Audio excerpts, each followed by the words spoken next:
Hi and welcome to NabTrade's end of financial year special. Today I'm joined by Henry Jennings from Marcus Today, who is one of our favorites and always has fantastic insights into the market and where perhaps you might like to think about making some decisions about your portfolio.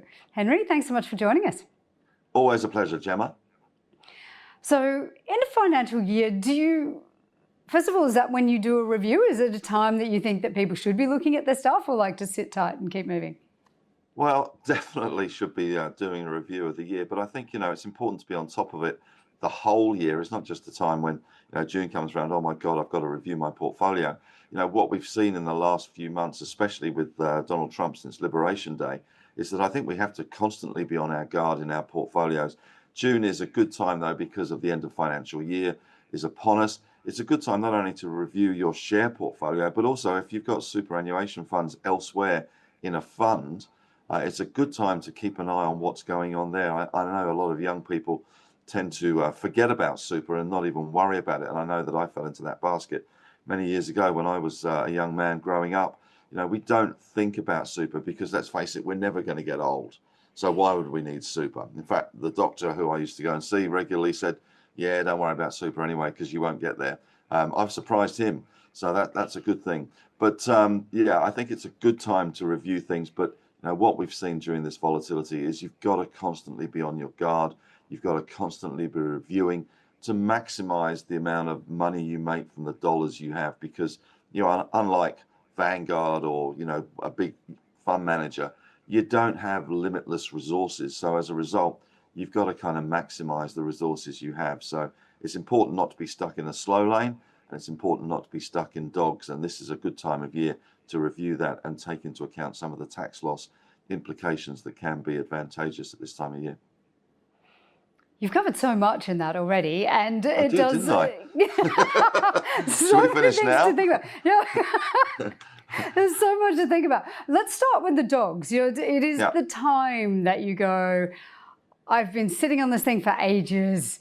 I should make some decisions. It's in the back of your mind. But also, to your point, you've got to be ready to take advantage of opportunities. You can't do that if your money's sitting in something that's not working for you.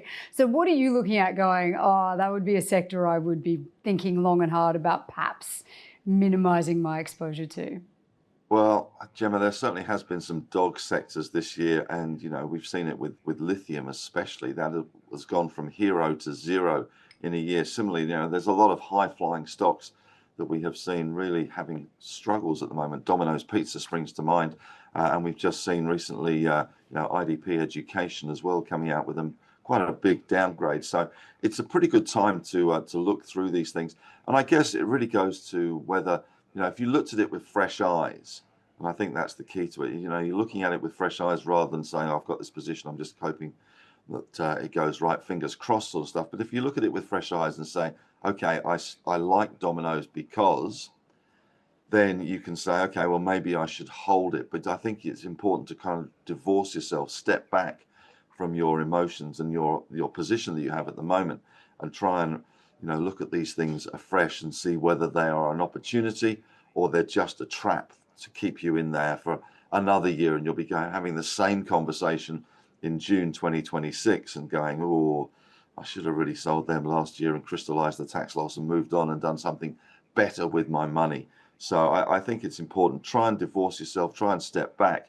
And if you look at Domino's or whatever the dog has been this year, lithium sector, and go, you know what? The headwinds are still there. It's still a problematical sector. Would I invest fresh money here? Probably not, in which case you're kind of making that decision. And it is cathartic as well when you make that decision.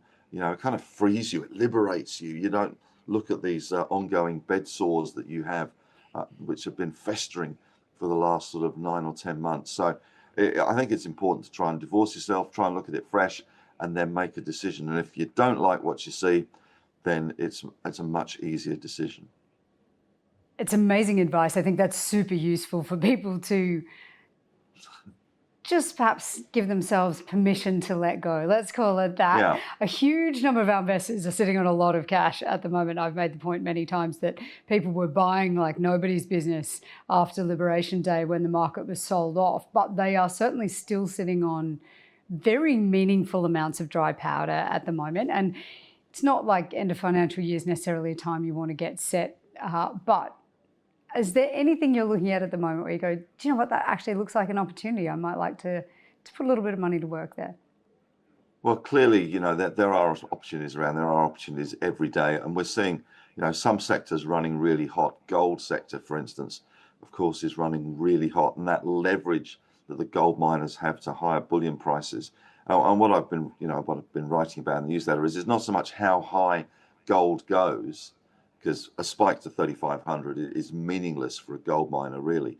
What is important for a gold miner is how long it stays at those elevated prices. If it stays at 33 and a half $1,000 for, you know, for a long time, that really does translate to bumper profits. And we're going to see more and more mergers and acquisitions in the sector. You know, these guys are stuffed full of cash. What do they do with that cash? They can go drilling, or they can start buying projects and buying companies that have already done maybe some of the hard work. So I think we're going to see more M&A in that sector. And the other sector that interests me as well is the defense sector. You know, we've seen the defense ETFs. You know, Rheinmetall in Germany is up, I think, over 2,500% in the last 5 years. We are, you know, laser focused on Nvidia, but there is a stock there, 2,500% in the last 5 years. It is quite extraordinary that the ETFs in the defense sector have done very, very well.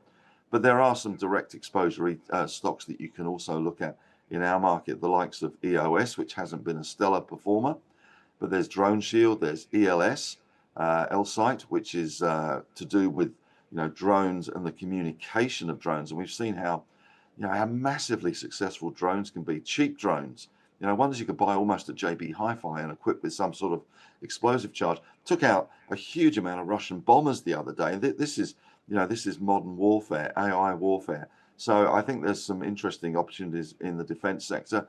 Gold, I think copper still has some opportunities as well. And generally, I kind of like the resources, and resources have been very much left behind. And when we look at resources, I guess our minds always goes to the big ones, BHP, Rio and Fortescue. And there are reasons why the resource sector has been underwhelming, because those three do dominate, and that is a function of the iron ore price. But you look at rare earths, you look at copper, you look at gold, even uranium has had its day in the sun recently. You know, there are opportunities there, I think, in the resource sector.